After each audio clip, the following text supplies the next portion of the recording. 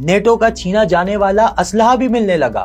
میں تو یہ سوچ رہا ہوں کہ جب یہ اسلحہ جمع ہو رہا تھا تب ریاست کہاں تھی. خیر یہ آپریشن تو جاری ہی تھا. اس کے ساتھ ایک اور آپریشن لانچ کر دیا گیا. یار کیا ہو گیا ہمیں؟ کہاں چلے گئے ہم؟ یہ کیا ہو گیا اس کمیونٹی؟ کہاں لے گیا یہ آدمی ہمیں؟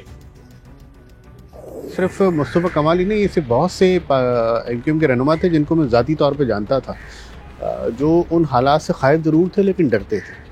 وہ خوف تھا. دیکھیں اس آپریشن نے اس خوف کو توڑا تھا. وہ لوگ جو ایم کیو ایم کو گالیاں دیتے تھے، جو الطاف حسین کے بارے میں مغلظات بکا کرتے تھے، جو کہتے تھے کہ سندھی مہاجر فلانا کچھ نہیں ہوتا، ہم سب پاکستانی ہیں. ایک فیشن ہو گیا تھا ایک زمانے میں، کسی کی جیب کاٹ لو اس کے بعد پاکستان زندہ باد کا نعرہ لگا دو تو آپ کو پاکستانی تسلیم کر لی جائے گا. 22 اگست کے بعد جو میں نے دیکھا تو یہ بھی وہی ٹولہ تھا. اور آج وہی ٹولہ الطاف حسین کو گالی بکنے کے بعد الطاف حسین کا لیفٹ اوور کھانے والا آج وہی لوگ ہیں کہ جو نیچے سے نمبر 1 آئے تھے، آج وہ ایم پی اے بن کر گھوم رہے ہیں. ایم کیو ایم حقیقی کے بعد یہ دوسری بار ایم کیو ایم کا دھڑا بنا، یا یوں سمجھ لیجئے کہ گیم کی آخری بلا تک پہنچنے کے لیے جال بہت پہلے سے بچھایا جا رہا تھا. آپ کو تو یاد ہی ہوگا مصطفیٰ کمال کب اور کیوں ملک چھوڑ کر گئے تھے. خیر کراچی آپریشن شروع کیوں ہوا یہ کسی کو یاد نہ رہا، کیونکہ اب نشانہ ایم کیو ایم تھی. مصطفیٰ کمال کی واپسی، آئے دن چھاپوں، گرفتاریوں اور مقدمات نے الطاف حسین کے صبر کا پیمانہ بھی لبریز کر دیا. پریس کلب پر ایم کیو ایم کا دھرنا جاری تھا. لندن سے ٹیلی فون پر الطاف حسین موجود تھے. بات تو کارکنان کی گرفتاریوں اور چھاپوں کی چل رہی تھی. پھر اچانک ایسا کیا ہوا کہ الطاف حسین نے وہ بات کہہ دی جو مجھ سمیت کسی بھی پاکستانی کو قبول نہیں. پاکستان پوری دنیا کے لیے ایک ناسور ہے. پاکستان دنیا کے لیے ایک عذاب ہے. پاکستان دنیا کے لیے ایک دہشت گردی کا ایپی سینٹر ہے. ان کو زیادہ شکایت اسٹیبلشمنٹ سے تھی، خفیہ اداروں سے تھی، اور وہ سارا ملبہ بار بار فوج پر ڈالتے تھے. پھر اسی دوران انہوں نے بیانات اسی وجہ سے فوج کے خلاف بھی بیان دیے، بلکہ پاکستان کے خلاف بھی بیان دیے، انڈیا کے حوالے سے ان سے مدد بھی طلب کی.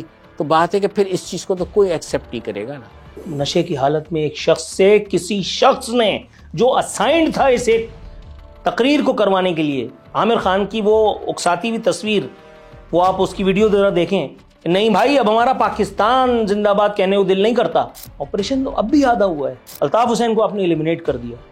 What about Aamir Khan? M Q M میں ایک ساری مسئلہ ایک یہ تھا کہ اب آہستہ آہستہ قیادت نہ ہونے کی وجہ سے آپس میں ایک دوسرے سے شکایات، ایک دوسرے کو نیچا دکھانے والی بات. تو پھر یہ اندر ایک ٹسل تو تھی کیونکہ باہر نظر نہیں آتی تھی، لیکن جو اندرونہ خانہ کارکن تھے وہ یہ محسوس کرتے تھے.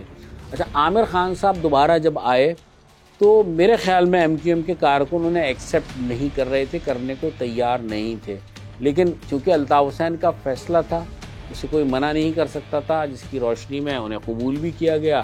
وہ علیحدہ چیز ہے کہ وہ ڈیبیٹیبل بات ہے کہ کیوں کیا گیا، کس نے مشتعل کیا، کیا ہونا چاہیے تھا. لیکن ہمارا اسٹینڈ بہت ہی واضح ہے کہ پاکستان زندہ باد تھا اور پاکستان قائم رہنے کے لیے بنا ہے.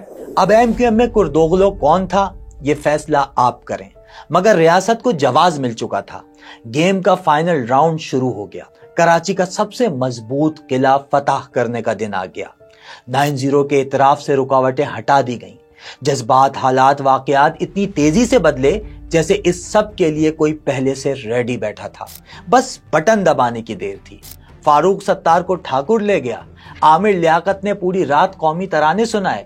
بھائی کے نام پر جان دینے والے اب بھائی کا نام لینے سے بھی ڈر رہے تھے. کراچی والے تو حیران تھے کہ حب الوطنی کے ٹیکے لگا کون رہا ہے، وہ بھی ایسے کہ ایم کیو ایم والے نام پوچھنے پر بھی پاکستان زندہ باد کا نعرہ لگا رہے تھے.